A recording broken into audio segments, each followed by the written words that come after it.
Good morning, everyone. It is Friday. We made it all the way to the end of the week. I say that every Friday just because the day seems so long. You're really productive, uh, but uh, you look up and it's only 4 o'clock. So I know it is 10 o'clock.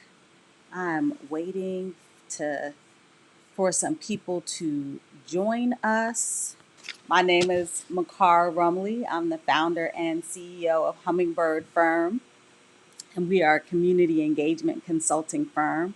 I went from working as an environmental justice attorney to community engagement because in doing that environmental justice work, I had to talk to a lot of people, a lot of different types of people, whether it was everyday folks in a neighborhood or executives or elected officials, and really developed a knack for balancing digital and face to face communication.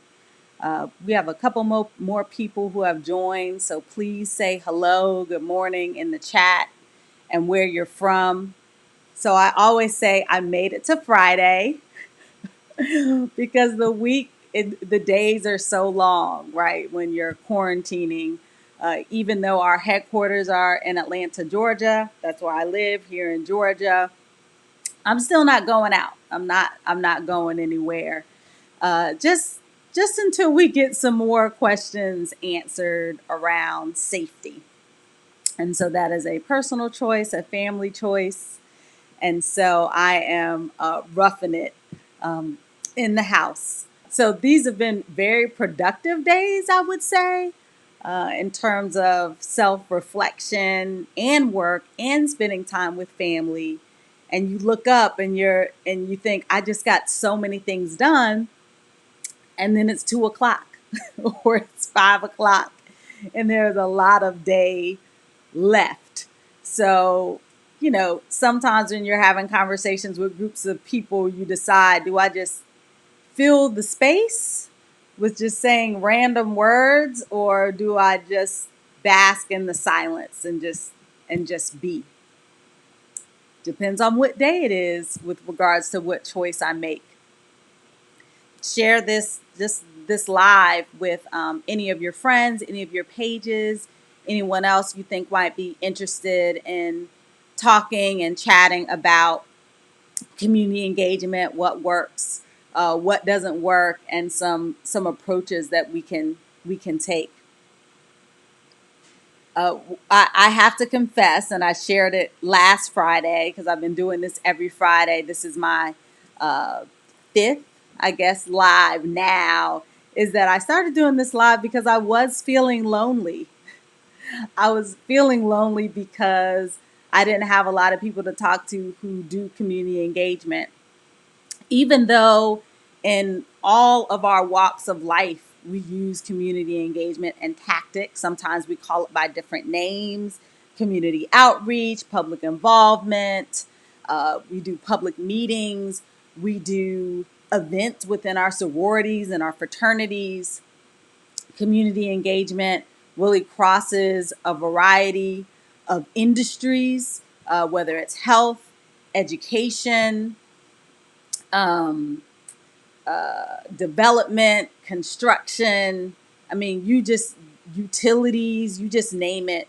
There's usually a project that people need to hear about it because it's occurring in their neighborhood.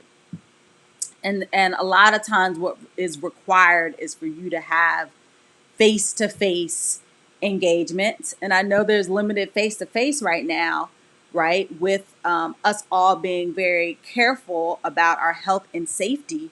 But a lot of the same thought processes that go into face to face communication can also be transferred into the digital space or what we choose. So happy belated Mother's Day to all of the mothers on the call. I am a mother of three, and I very much enjoyed my Mother's Day. And it Mother's Day had me thinking about how Mother's Day and your approach to Mother's Day and how you celebrate your mother, or folks who have served as mothers in your life. Uh, Welcome, Cheech, all the way from Indiana. I wrote down your phone number. I'm calling you about my sound questions.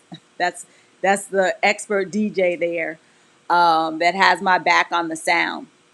But I started to think about Mother's Day, right? And how you're trying to decide what to get as a gift for your mother or the mothers in your life, right? You have other folks who have mothered you, who have served that role in your life, whether it's an auntie, whether it's a very, very close family friend, a teacher, one of your friends' mothers who has served as a mother figure for you.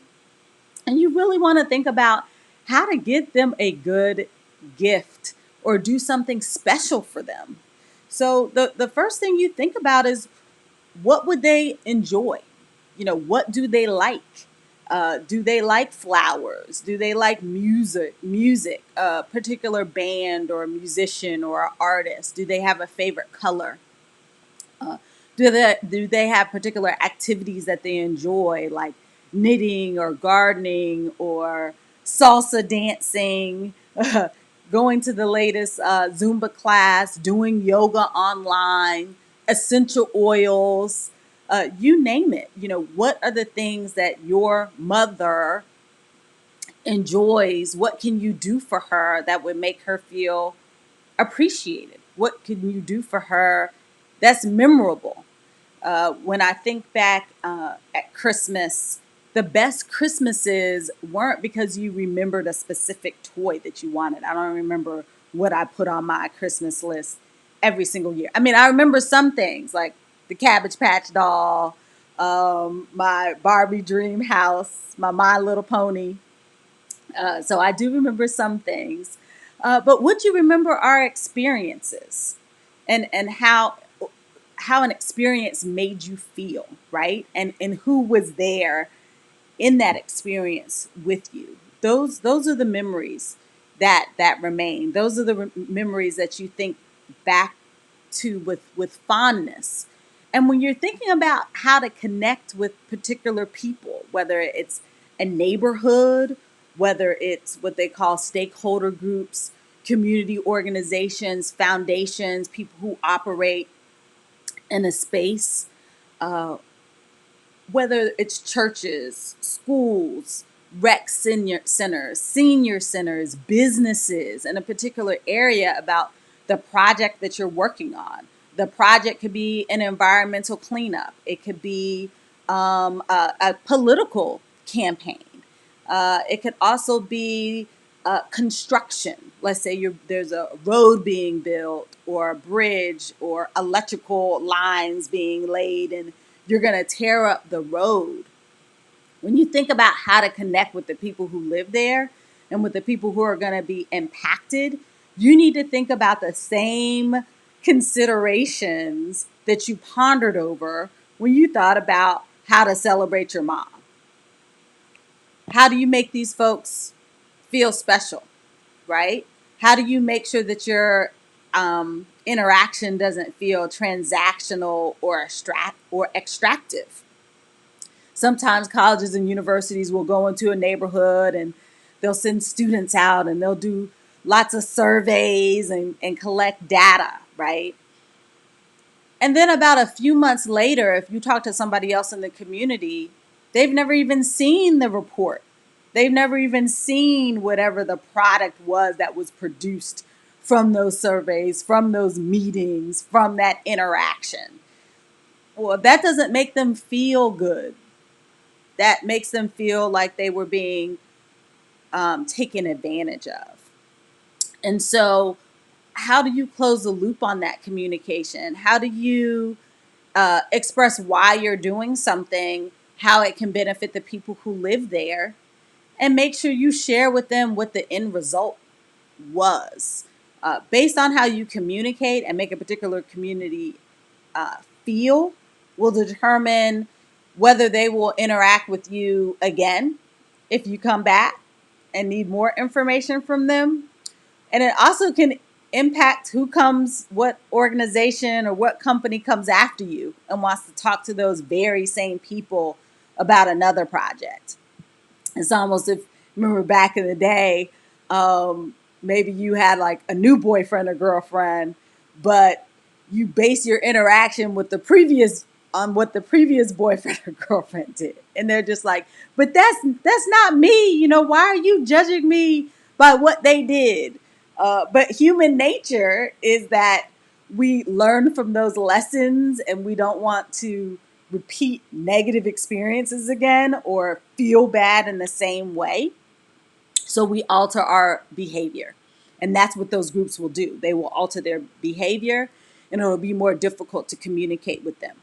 What are their interests? Is this a very active community? Are they outside a lot?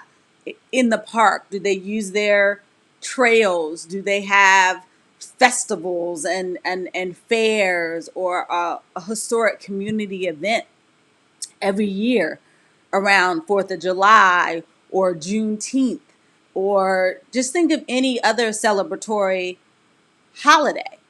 Well, if they do, then that would be a good time to communicate with them because they're all congregating. They're in a good mood. They're in a happy space. They may be more receptive to hear about what it is that you're talking about. And that's a good platform to do what's called a pop-up event.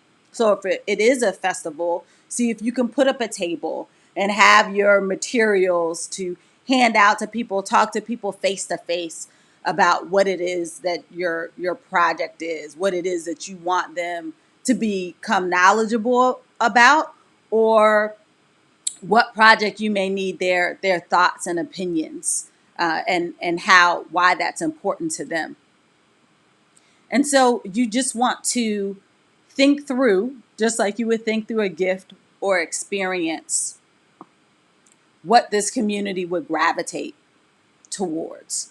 Because if you come and you talk about something that is not of interest to them, or you choose a communication platform doesn't resonate with them, then nobody's listening. A good example would be bike trails. Some people ride bikes for recreation and for exercise, and some people ride bikes because that's how they get from point A to point B. Those are two different conversations. A bicyclist who is riding for competition, recreation, that is a different conversation than someone who uses it because they don't have a car. The language is different, the emphasis is different, and it's important to notice and recognize those nuances so that you can better connect with people. I often use the example of energy efficiency light bulbs when I was working for an environmental nonprofit. One of our funders required us to go out and talk to low wealth communities or underserved communities about energy efficiency light bulbs, energy efficient light bulbs. Well, in my thought, I was like, y'all messing up my street cred because I'm not about to walk in here talking to these people about these light bulbs and they're concerned about safety, transportation, access to health care, access to healthy food. You know, that's what those folks are really concerned about. And so I had to think through, how do I tie the conversation about light bulbs to what's most important and what's a priority in these people's everyday lives. And so I started to talk to them about saving money in their household so that they can spend that money on the things that they really need, the things that will improve their life and make their life better. And so that you have to do the same thing. And you really have to think through that connectivity. When I think about sororities and fraternities and other nonprofit mission driven organizations that have they have specific goals, right, that they do every year. They may have, health. They may have, exposing kids to going to college, retention, you name it.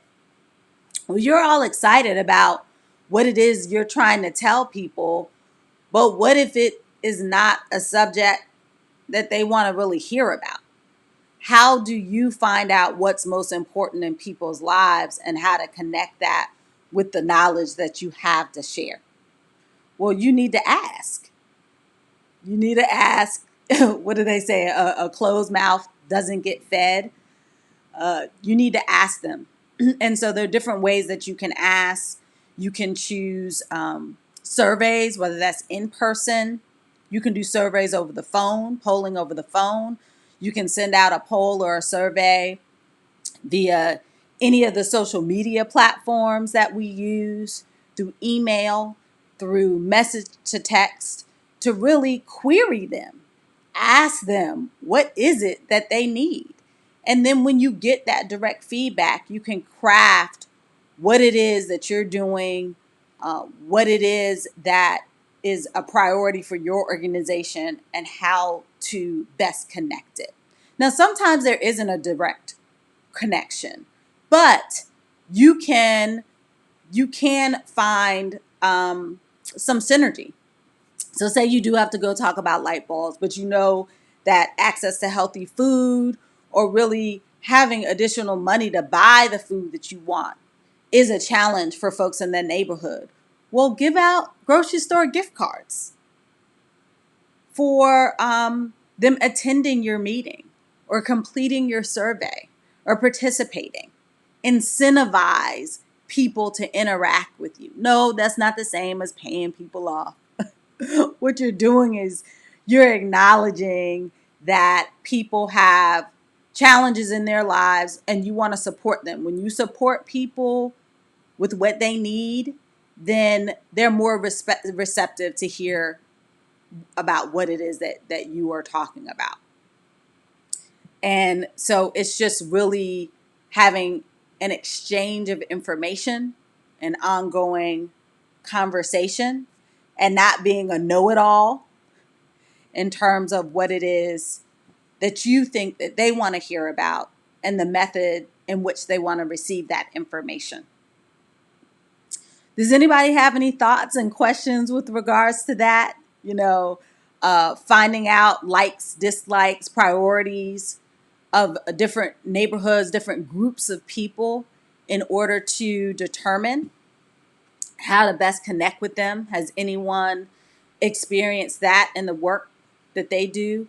Dwayne, I know that you do a lot of community engagement in various communities in the Atlanta metropolitan area. Have you experienced any times where you've done just that? You've listened to the priorities of the people who live in the neighborhood, and responded in kind. I see some thumbs up. I need some words in the chat. What have you experienced with regards to really connecting with communities and finding out what it is, what their likes and dislikes are? Cheech, I know your community are people who enjoy listening to good music and having fun. So how do you stay on the pulse of what people want to hear? How do you balance the oldies but goodies that you play, the hip, up to date, happening artists and music that people are listening to? you know, you actually do community engagement in real time. When you're DJing and you're in a room full of people, you're looking at how they react, whether they get excited, if they hear a song, whether they, what requests they make. Uh, that's an ongoing survey or poll that you taking music and song requests. So how do you balance maybe a playlist that you've created before you go to an event, and and then taking those requests or taking that polling, surveying information in real time. Come on, y'all. I want to hear with you. I want to hear what you have to say, what your thoughts are. I'm seeing some thumbs up, so that's good reactions. All right, that's okay.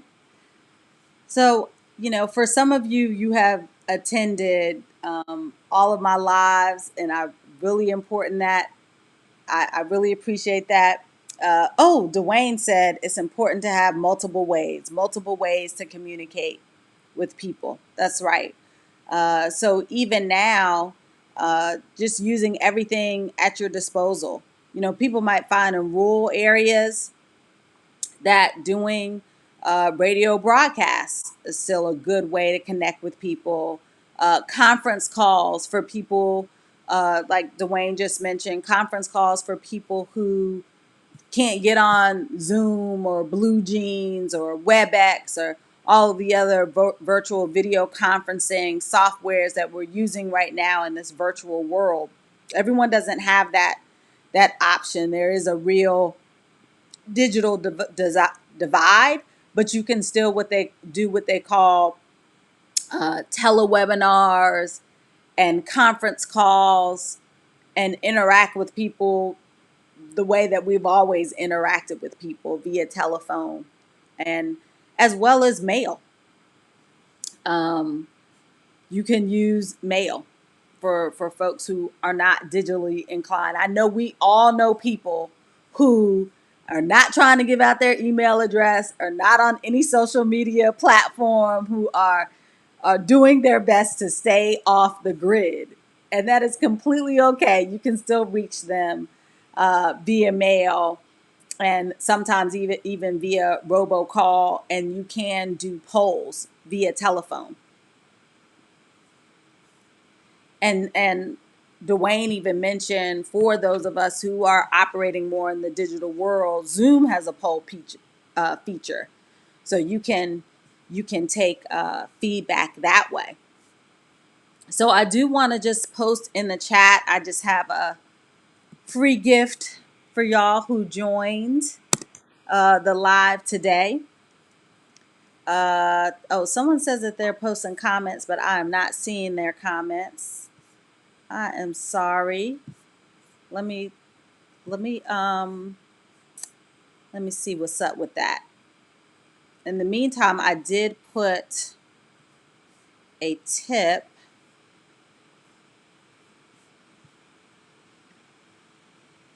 Let me see. For some reason, I'm not. Sorry, y'all. Not seeing the comments, but I'm looking now. No, Darylyn, I'm not seeing your comments. Can you post them one more time for me? So in the chat, I just posted a link to get just some more information and some free tips, some of which you can use for face-to-face in-person meetings, and some that you can use for digital meetings to just have more effective communication. Effective, you know what? That's really not a strong word. Sometimes I think of effective as grounded, like it works good enough. And then you could think of blue sky impact. This is really good. Some really great attendance. I attended a virtual meeting yesterday, which would have usually been in person, and at one point, 170 people were there. So that's a blue sky goal. That is fantastic. But then, how can we just be spaced out? How can we be out of this atmosphere, and how well we connect with people? And I think continuing to be intentional and continuing to be intentional allows us to do that, and to really really think about what it is that our community likes and doesn't like, and how they receive information. I think that's the best way to be effective. Darylyn, Looking for your comments just to see, because I don't want to miss them before we sign off.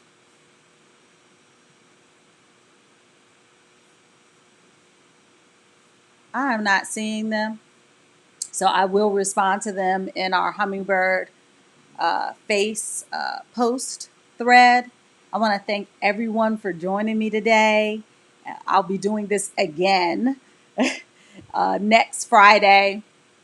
I do want some feedback about the 10 a.m. time, and whether evening is more convenient with for some people. I know people are still working during the day and may have 10 a.m. meetings for work. So curious to know if 5 o'clock, 6 o'clock, 7 o'clock is a would be a more convenient time for people to participate. So just let me know. Just put a quick comment in the chat of what you think about evening versus morning. Anybody have an opinion about evening versus morning? All right. Well, I want everyone to have a great weekend. Please, if you're not already following us on Hummingbird Firm at Facebook, please follow us. We're also on LinkedIn, Hummingbird Firm. We're on Instagram as well. Yes, Earl Jackson, I do have a book that is coming out. I'll most likely be talking about it next Friday. Really excited to share with everyone about our book that's coming out. I'll give you a sneak preview of the cover. Well, I have it over here. Wait, let me get it. Hold up.